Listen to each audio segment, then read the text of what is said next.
Hello everybody, this is Nalin and welcome to my vlog. So in today's video nga mga beshi ko, madaragdagan na naman ang ating episode ng Tara! Gala tayo. Ito pala mga beshi ko ay nung nakaraang Sabado pa. Ngayon ko nga lang na-edit kasi naman nagtatrabaho din naman ako, hindi lang ako puro gala dito. Ha?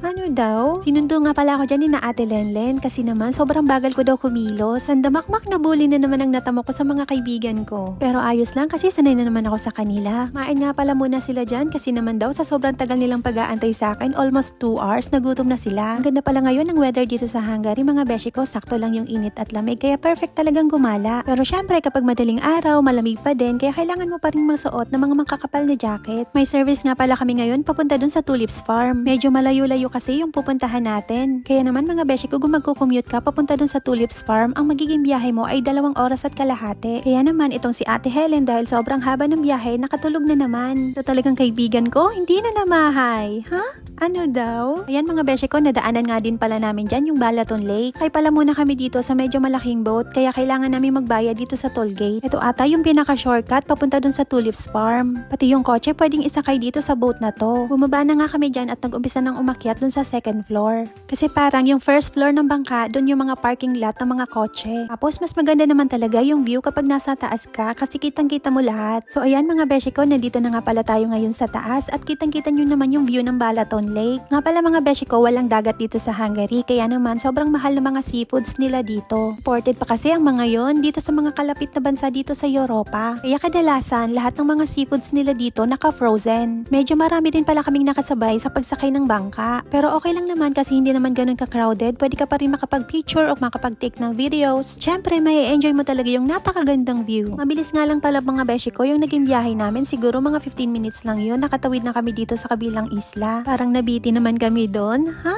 Ano daw? Sobrang nakaka-enjoy naman kasi talaga yung pagsakay ng bangka. Tapos yung mga kasama mo pa sobrang kulit. O yan mga beshi ko, after nga namin mag-take ng photo and videos, bumaba na nga kami dyan. Pero sa totoo lang, parang ayaw pa namin bumabang 4. Kami na nga lang yung kahuli-hulihan. Pero ganun talaga siguro kahit gusto mo pa pero hindi na pwede.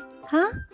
Ano daw? O yan mga beshi ko, after nga ng ilang minuto, nandito na nga kami ngayon sa parking lot dito sa Tulips Farm. Dito pa nga lang sa parking lot, halatang-halatang sobrang daming tao ngayon doon. Pagbaba nga namin ng kotse, nag-umpisa na nga kaming maglakad. Tapos itong si Mayora, may pag-change outfit pa. Sobrang pretty naman ng dress ng kamahalan namin. Talaga daw kasing pinaghandaan niya yung pagpunta namin dito sa Tulips Farm. Napakalawak pala ng parking lot nila dito. Nag-umpisa na nga kami dyan na maglakad, papunta na dun sa entrance. Kasi dito mga beshi ko, iba yung daan ng exit, pati na din yung entrance. Parang nagkamali naman kami ng suot ng sapatos dyan ni Ate Helen kasi ba naman mga beshi ko, naka-heels kami ang pupuntahan Tulips Farm. Ito na talaga yung sinasabi nilang tiis ganda. Ha? Ano daw? Dapat pala talaga nakinig ako sa'yo, nasabi mo mag-flat shoes ako kasi alam mo naman na feeling bata na naman ako kapag nandito. Kadalasan kasi talaga matigas yung ulo ko, buti na nga lang talaga dinamayan ako ni Ate Helen na mag-heels. Dito pa nga lang sa entrance, halatang napakadami ng tao. 1,800 foreign nga pala mga beshi ko yung entrance fee nila dito. Tapos pwede ka ding makabili ng mga basket na pwedeng paglagyan ng mga tulips. 300 foreign naman yung presyo ng kada isang tulips at pwede mo naman yung maiuwi. Pwede nga sa basket, ito pa yung isang klase na pwede mong paglagyan sa mga napitas mong bulaklak. At yung pagbabayad naman mga beshi ko, pwedeng cash or by card. Kadalasan naman, laging card yung ginagamit namin dito sa Hungary. Tap lang ng tap hanggang sa namalayan mo, wala na palang laman yung card mo. Ha?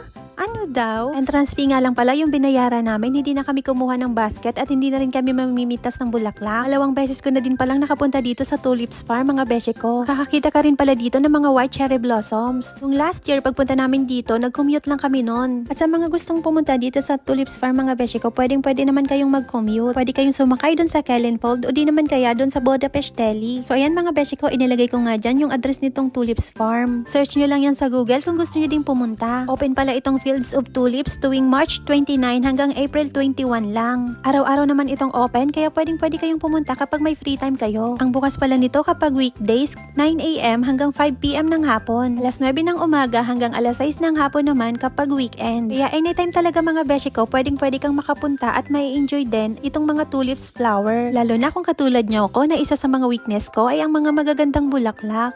Ha? Ano daw? Kaya naman mga beshi ko, kung pupunta kayo dito, mag-flat shoes lang kayo para mas lalo nyong ma-enjoy itong farm. At mas maganda sigurong pumunta dito kapag mga alas 9 pa lang ng umaga, yung kaka-open pa lang. Ngayon kasi mga beshi ko, siguro mga alas 3 na to ng hapon, kaya naman sobrang dami ng tao. Mga namimitas na mga tulips at yung iba naman, mga nagtitake lang ng photo and videos. Tuwing spring season ka nga lang pala mga beshi ko, makakakita ng mga tulips dito sa Hungary. Kaya kung ako sa'yo, wag mo na din palalampasin na makakita ka ng mga tulips flower. Dito sa farm na to, dito mo makikita yung iba't ibang nagagandahan at iba't ibang kulay ng mga tulips na sadya namang napakaganda kasi 'di ba wala naman ito sa Pilipinas at magiging sulit talaga mga beshi ko yung pagpunta mo dito. Kaso nga lang sa sobrang dami ng tao na makakasabay mo, mahirap talaga kumuha ng mga pictures na walang photo bomber. Isa kasi ang farm na to sa talaga namang pinupuntahan tuwing spring season ng mga turista o kahit naman mga lokal. Bata man o matanda, pwedeng pumunta sa farm na to. So ayan mga beshi ko, after nga ng ilang minuto, nagkita-kita na nga ulit kami dyan ni na Ate Lenlen. At naisipan nga muna naming umupo dyan mga beshi ko kasi naman yung paa ko dyan masakit na. Nga pala mga beshi ko, dito sa Tulips Farm,